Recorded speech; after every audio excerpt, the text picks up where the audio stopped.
J'ai lancé un défi à mon fils. Utiliser l'IA quotidiennement pour mieux apprendre, mieux comprendre ses leçons et renforcer ses compétences en IA. Voyons concrètement comment j'ai réussi à organiser ce défi et à motiver mon fils. Si déjà ce principe de défi vous intéresse, n'hésitez pas à mettre des pouces, à liker, à vous abonner, notamment pour suivre toute la série. Ça va m'aider beaucoup et à partager et surtout à faire des commentaires. Allez, attaquons le vif du sujet. Ma méthode a été très simple. D'abord, j'ai commencé à regarder son emploi du temps avec lui et notamment voir les premières craintes qu'il avait sur certaines matières. Comme c'est le début, évidemment, il n'a pas encore tous les détails et il n'a pas notamment rencontré tous les professeurs. Mais justement, c'est le bon moment pour bien commencer. Et c'est pour cela que ma méthode évoluera et s'adaptera en fonction de ses besoins au fur et à mesure des semaines. Mais pour l'instant, je pars sur un principe simple. À la fin de chaque journée, je lui demande de me remplir un fichier. Donc ce fichier est composé de la manière suivante, de 3 points. D'abord le jour, évidemment, la matière et les mots-clés qu'il a retenus. C'est très important qui formule de sa propre façon, sa propre compréhension. C'est d'abord, comme vous vous en doutez, un indice, voir s'il en reste quelque chose à la fin de la journée. Ce qui, entre nous, n'est pas forcément gagné tout le temps.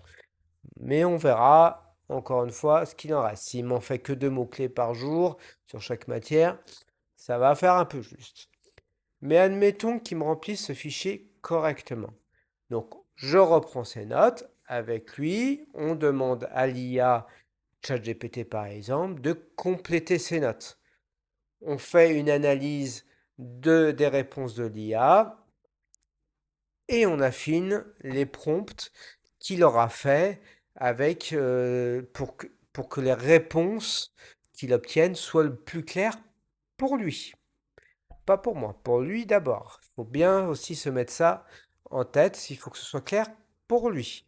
Donc ça, on verra au fur et à mesure qu'il faudra bien relire aussi bien doucement ce que dit l'IA pour que ce soit le plus clair possible et lui poser toujours les mêmes questions. Mais ça, on verra en pratique quand il se lancera dessus.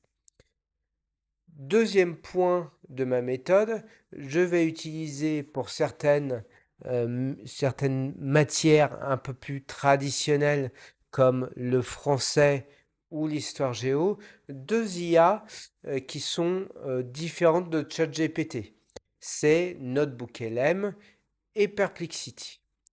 NotebookLM, je vais l'utiliser notamment pour faire de l'analyse de documents de PDF.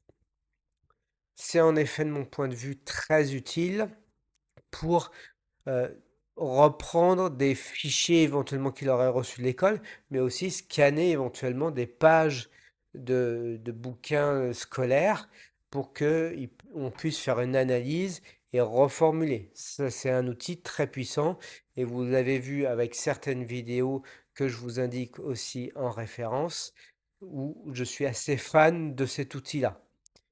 Deuxième outil que j'utilise, c'est Perplexity. Et Perplexity va permettre à mon fils notamment d'enrichir ses cours avec des sources externes. Donc je demanderai d'une certaine façon, avec des prompts particuliers, comment alimenter ces sources d'informations complémentaires. Mon fils étant en lycée professionnel, il aura aussi des matières spécialisées. Sa filière AMA, artisanat et métiers d'art, option communication visuelle, forme les élèves au métier de la création graphique, de la communication visuelle évidemment, de l'édition et des arts appliqués. Les débouchés sont souvent les métiers de graphiste, illustrateur, maquettiste, directeur artistique plus tard, etc. Or, comme vous le savez, de nombreuses questions se posent autour de l'impact de l'IA sur ces métiers, notamment sur le fait que ces IA génèrent maintenant des images fantastiques et assez bluffantes, facilement et gratuitement. cela peut mettre en péril donc la viabilité économique de ces métiers et le fait d'être embauché. Mais moi, je ne veux pas être pessimiste. Donc, je veux aider mon fils à voir l'IA comme étant un outil complémentaire et qui va l'aider à accélérer et justement à être un graphiste que je vais dire plus avec des compétences IA qui vont lui permettre surtout de gagner du temps. Donc j'ai pris le parti de prendre l'IA comme étant non pas un danger, mais quelque chose de complémentaire et sur lequel il doit vraiment maîtriser et affiner ses compétences métiers en l'utilisant. Donc, je ferai attention avec lui au fur et à mesure de ses cours pratiques sur les aspects métiers de graphiste, comment utiliser l'IA et de manière à ce qu'il progresse de manière très opérationnelle.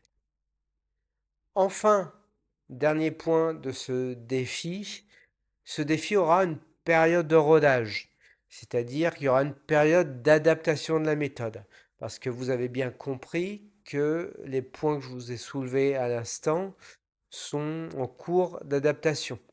Il faudra le confronter à la réalité, à la réaction de mon fils sur le sujet.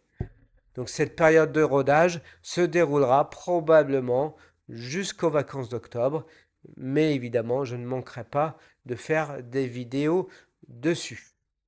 Voilà pour les principes. Franchement, je suis très content et mon fils est enthousiaste. Enfin, ça reste un jeune, donc il est quand même engagé, ce qui est déjà pas mal. On va voir au fur et à mesure comment ça avance. Donc évidemment, je ferai des vidéos dès qu'il aura un peu plus de matière, un peu plus de cours, notamment ses premiers retours.